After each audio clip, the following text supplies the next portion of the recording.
everyone, I'm Gabriela Fresquez and this is Long Beach Connect, the show that connects you to all the great news and events that are happening in our city. We're here at the top of the town in North Long Beach, so let's get connected. Our first story takes us to Long Beach Police Academy, where a group of high school football students became part of a citywide team dedicated to public safety.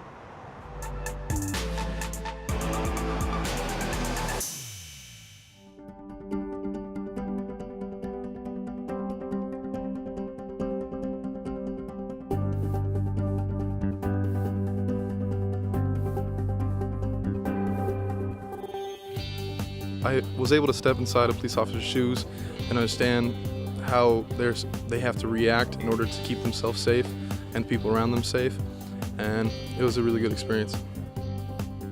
On a warm Saturday, the Long Beach Police Academy was, for the first time ever, a place where local high school football players and police officers came together to learn from each other.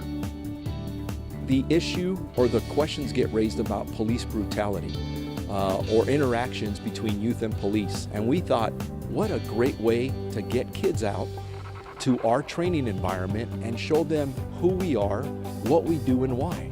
And that's what we're doing here today. But after I watched all of those kids' eyes open up and ask questions, answering questions, and getting involved, this is what made me feel excited, because the fact that these kids really want to know because they don't know. And that's what's so important, when you know what you can do and what you can't do, and you're learning how to respect the law. And this is what I'm so excited about this morning. These are our Long Beach kids. These are the kids going through high school and they are hearing about the police on the news and they're seeing what the police do. So it's our chance to engage them and let them know what our profession really does and how we're out there helping the community, just to educate them on who we are. To make the day even more meaningful, former San Diego Charger Antoine Cason joined the students as they trained. It's huge. It's fun for me to come out and even see these young guys as engaged as they are. That's a big plus too, is that everyone is engaged. It's not With each simulation, the pressure and responsibility required by officers to respond quickly and safely became even more apparent. It was like they let us get involved with like hands-on situation, even though it wasn't like, it was all acted together, but it was still good and showed us like their point of view. I felt changed. I really appreciate everything the police do for us in the community, and I've changed.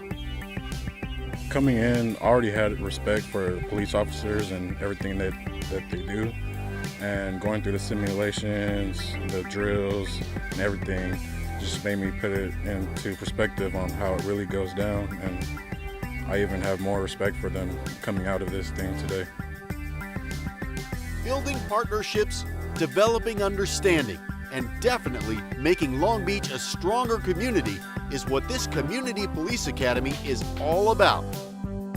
To learn more, visit longbeach.gov/police.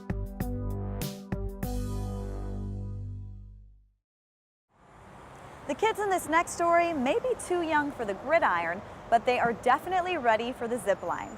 Take a look at the new park playground in Long Beach.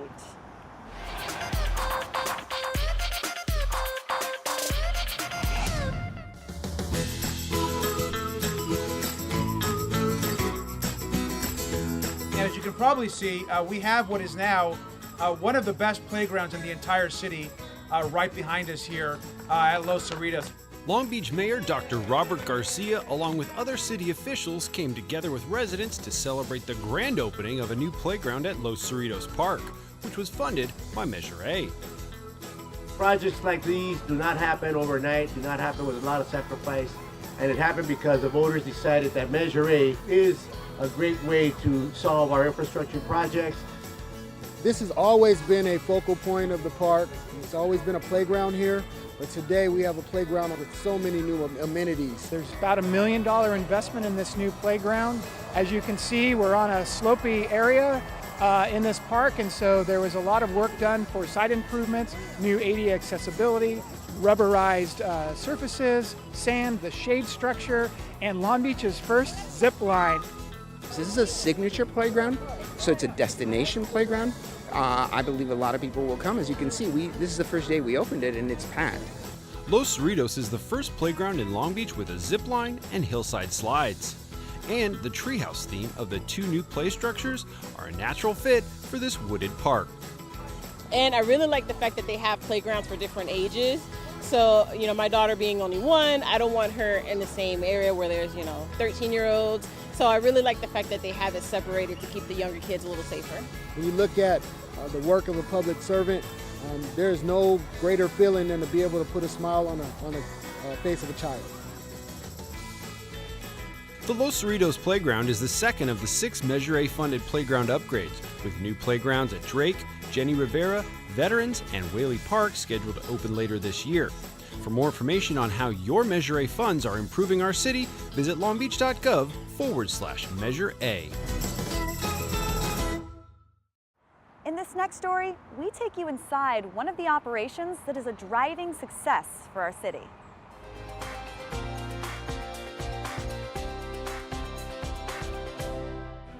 At the Port of Long Beach at Pier B, you'll see a vast field of Toyotas. Thousands of cars and trucks that will be hauled to dealerships all over the Southwest. But what may surprise you is that each one of these vehicles will be customized right here before leaving the port. From installing alloy wheels to adding bumper protectors, roof racks, or special alarm systems, it's all done here in one of Toyota Logistics' production shops. The process starts when a ship first arrives and begins unloading the vehicles from the multi-level parking lot that is inside the roll-on, roll-off vessel, or RoRo as it's called. First introduced in the 1980s, RoRos have specially designed ramps that double as a watertight door when closed. Divided into sections, once the vessel is securely anchored, the ramp is lowered, creating a strong and safe roadway for the cars to be unloaded. So our unloading process really starts with what we call our lashers. It's a small group that actually goes onto the vessel before the larger team gets on. And what they do is they are unlashing all the vehicles from the boat. So each vehicle, when it's loaded, is actually lashed on the front and the rear to make sure that it's no movement during transit. Once the lashers go on and have unstrapped all of the vehicles, then our unload crew will actually go onto the vessel and then start discharging all the vehicles. My first time here, I was very impressed by the operations. It is a choreographed chaos between the amount of people and vehicle movement within this yard. As those vessels come in and the vehicles are discharged, it is a consistent flow of vehicles throughout the yard. This synchronized dance happens every week as drivers quickly offload, on average, 3,000 vehicles in less than a day. After an initial inspection is done to make sure the vehicle isn't damaged, it will be taken to one of the various production shops where Toyota team members will install, largely by hand, a range of options. Each vehicle will spend between 2 to 6 days on site, depending on the work required. By adding these finishing touches here instead of at the factory, local dealers and customers get exactly what they want.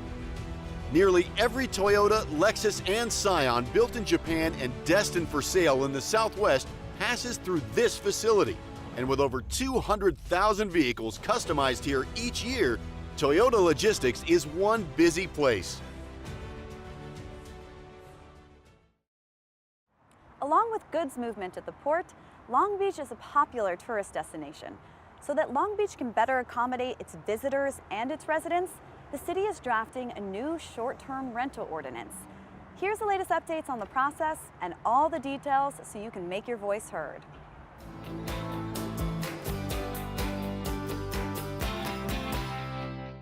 From overcrowded parking to late-night parties, Long Beach residents have opinions about short-term rentals, and at a recent community workshop, those opinions took center stage.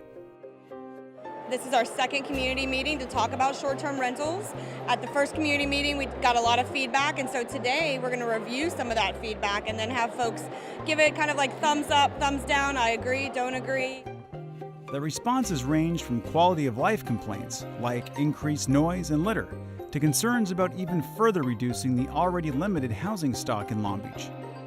But many of the estimated 1,500 short-term rental hosts in Long Beach who depend on this property income believe those issues can be managed while benefiting the city. This meeting has a big impact on our lives. It's how we've been able to afford our home in Long Beach. I'd like to see common sense regulation that addresses the fact that short-term rentals are a reality, but we should have reasonable regulations to ensure that, guests aren't unruly and allowed to sort of take over a city or take over a neighborhood. Oftentimes when cities are looking at regulating short-term rentals, it's really key to have short-term rental platforms and representatives of the host community as part of that conversation, so that the rules that end up being developed are fair, are reasonable, address the concerns, but also continue to support the economic opportunity that short-term rentals bring to a community. Along with the community responses and reports from stakeholders, city staff also presented case studies that looked at short-term rentals in San Francisco, Santa Monica, Newport Beach, and Sacramento. Each case study offered ideas for hosted versus unhosted STRs, permit fees, geographic limitations, and transient occupancy tax structures.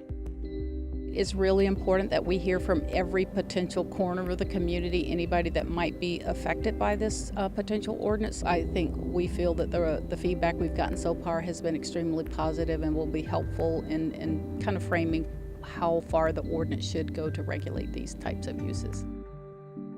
The feedback and review process continues with the third public review meeting scheduled for 6 p.m. Wednesday, October 10th at the Expo Arts Building. To see all the data, maps, case studies, and community response so far, visit the short-term rental information page at the website on your screen.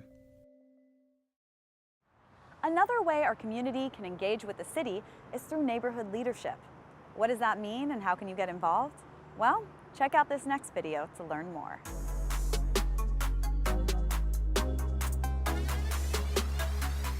Leadership begins at home, on the streets, and in the community.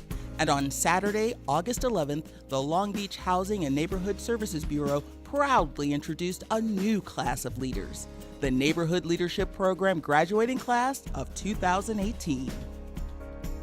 The Neighborhood Leadership Program is a 5-month program to help develop neighborhood leaders in our community. We help with strengthening skills our community residents already have to be even more effective in their neighborhoods.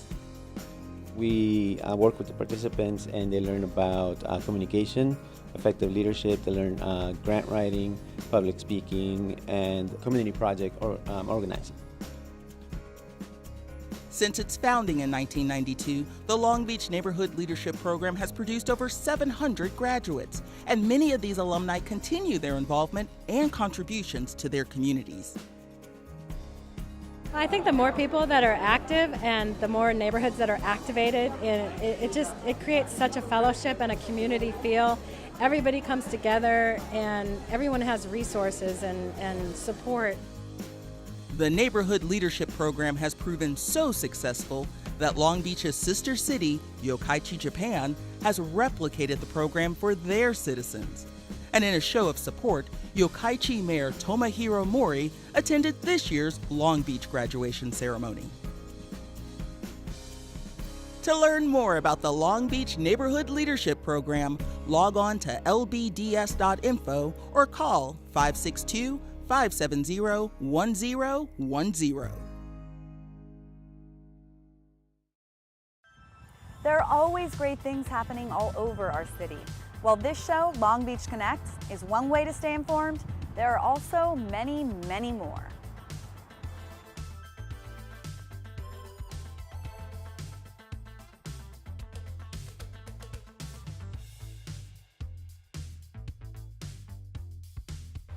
Thanks for watching, and we'll be back soon with more ways to keep you connected to Long Beach. We had a great time at the top of the town here in North Long Beach. I'm Gabriela Fresquez, and we'll see you next time.